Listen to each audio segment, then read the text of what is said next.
Assalamualaikum warahmatullahi wabarakatuh. Yang saya hormati Bapak Budi Hartono, SEMSC, selaku dosen pengampu mata kuliah kewirausahaan. Kami dari kelompok 6 akan membahas tentang analisis SWOT. Adapun anggota dari kelompok kami adalah yang pertama saya sendiri Faiz Surhasis, yang kedua Suyati, yang ketiga Eti Purwanti, yang keempat Farid Nasir, yang kelima Rizka Afifah, yang keenam Dina Kurniawati, yang ketujuh Nurul Andriani. Adapun pokok bahasan yang akan dibahas oleh kelompok 6, yang pertama adalah pengertian SWOT, yang kedua adalah langkah-langkah analisis SWOT, yang ketiga adalah konsep dasar analisis SWOT, yang keempat adalah manfaat analisis SWOT pada UMKM, dan yang kelima adalah contoh SWOT di UMKM. Analisis SWOT itu terdiri atas 4 komponen. Yang pertama adalah strength atau kekuatan, yang kedua adalah weakness atau kelemahan, yang ketiga adalah opportunities atau peluang, dan yang keempat adalah threats atau ancaman. Yang selanjutnya adalah pengertian dari analisis SWOT. Jadi, analisis SWOT itu merupakan suatu bentuk analisis situasi yang mana mengidentifikasi berbagai faktor secara sistematis terhadap kekuatan-kekuatan atau strength dan kelemahan-kelemahan atau weakness dari suatu organisasi, dan juga kesempatan-kesempatan atau opportunities serta ancaman atau threats dari lingkungan untuk merumuskan strategi organisasi. Kemudian untuk subbab yang kedua yaitu mengenai langkah-langkah dalam analisis SWOT. Ada 8. Yang pertama yaitu dengan menentukan tujuan analisis SWOT. Untuk mendapatkan hasil maksimal dari analisis SWOT, perusahaan harus memiliki tujuan sejak awal. Langkah yang kedua yaitu meneliti bisnis, industri, dan pasar. Sebelum memulai analisis SWOT, perusahaan perlu melakukan riset untuk memahami bisnis, industri, dan pasar, serta melakukan riset pasar dan mencari tahu tentang pesaing atau kompetitor. Kemudian yang ketiga yaitu membuat daftar kekuatan bisnis. Membuat daftar mengenai kekuatan bisnis dan daftar tidak perlu bersifat definitif. Cukup keluarkan siap ide dan pemikiran yang ada. Kemudian yang keempat yaitu membuat daftar kelemahan bisnis. Buat daftar kelemahan bisnis dan juga atasi kelemahan tersebut. Kelemahan dapat mencakup tidak adanya produk atau klien baru, ketidakhadiran staf, kekurangan kekayaan intelektual, penurunan pangsa pasar, dan jarak ke pasar. Kemudian yang kelima yaitu membuat daftar peluang potensial. Daftar peluang eksternal bisnis dapat mencakup teknologi baru, program pelatihan, kemitraan, pasar yang beragam, dan juga perubahan pemerintahan. Kemudian yang keenam, membuat daftar potensi ancaman pada bisnis. Ancaman atau penyebab masalah pada bisnis dapat mencakup meningkatnya pengangguran, meningkatnya persaingan, tingkat suku bunga yang lebih tinggi, dan ketidakpastian pasar global. Kemudian yang ketujuh, menetapkan prioritas dari SWOT. Daftar ini dapat ditampilkan berdampingan sehingga perusahaan dapat memiliki gambaran keseluruhan tentang bagaimana bisnis berjalan dan masalah apa yang perlu diatasi. Kemudian mencari tahu masalah apa yang paling penting dan apa yang dapat ditangani nanti. Yang terakhir yaitu mengembangkan strategi untuk mengatasi masalah di SWOT.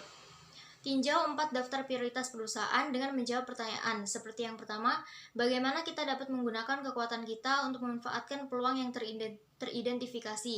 Yang kedua, bagaimana kita dapat menggunakan kekuatan ini untuk mengatasi ancaman yang teridentifikasi. Yang ketiga, apa yang perlu kita lakukan untuk mengatasi kelemahan yang teridentifikasi untuk memanfaatkan peluang. Dan yang keempat, bagaimana kita meminimalkan kelemahan kita untuk mengatasi ancaman yang teridentifikasi. Selanjutnya untuk subbab yang ketiga yaitu mengenai konsep dasar analisis SWOT yang dibagi menjadi 2 yaitu internal dan juga eksternal, di mana yang internal ini terdiri dari strength atau kekuatan dan potensi serta weakness atau kelemahan. Sedangkan eksternal terdiri dari opportunities atau peluang dan juga threats atau ancaman dan tantangan. Baik, yang selanjutnya yaitu lingkungan internal SWOT. Yang pertama yaitu strength. Strength merupakan kondisi yang menjadi kekuatan dalam organisasi. Faktor-faktor kekuatan menjadi keunggulan ataupun pembeda dengan pesaing-pesaing lainnya, serta memberikan kepuasan bagi pelanggan.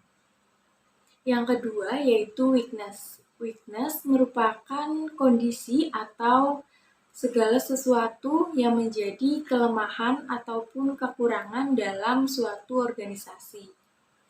Kelemahan merupakan suatu hal yang wajar, Namun, organisasi perlu mengenali atau memberikan solusi atas kelemahan tersebut.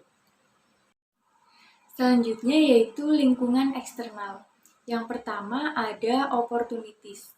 Opportunities merupakan kondisi atau segala sesuatu yang menjadi peluang dalam organisasi. Organisasi dapat memaksimalkan peluang yang tinggi dan meninggalkan peluang yang rendah. Yang kedua yaitu threats. Threats merupakan kondisi atau segala sesuatu yang menjadi ancaman dalam organisasi. Ancaman dapat dilihat dari tingkat keparahan pengaruhnya dan kemungkinan terjadinya. Selanjutnya yaitu manfaat SWOT di UKMK. Yang pertama, dapat membantu melihat suatu persoalan dari 4 sisi sekaligus yang menjadi dasar sebuah analisis persoalan, yaitu kekuatan, kelemahan, peluang, dan ancaman. Yang kedua, analisis SWOT dapat mampu memberikan hasil berupa analisis yang cukup tajam. Yang ketiga, analisis SWOT dapat membantu kita memahami organisasi dari 4 sisi yang dapat menjadi dasar dalam proses identifikasinya. Yang keempat, analisis SWOT dapat menjadi instrumen yang cukup ampuh dalam melakukan analisis strategi sehingga dapat menemukan langkah yang tepat dan terbaik sesuai dengan situasi pada saat itu.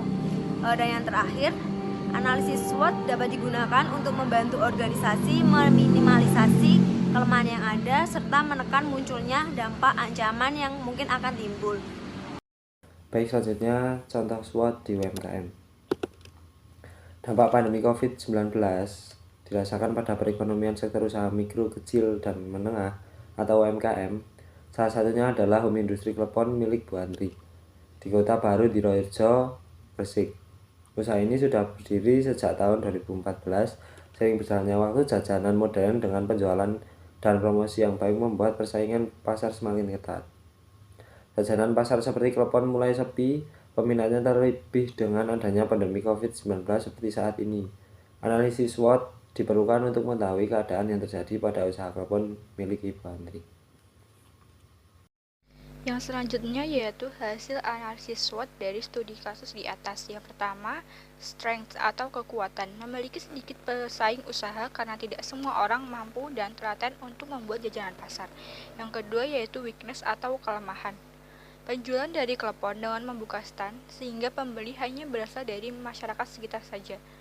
Jika dijual secara online, harga klepon sangat murah dan apabila dinaikkan, daya beli dari masyarakat akan menurun. Yang ketiga yaitu opportunity atau peluang.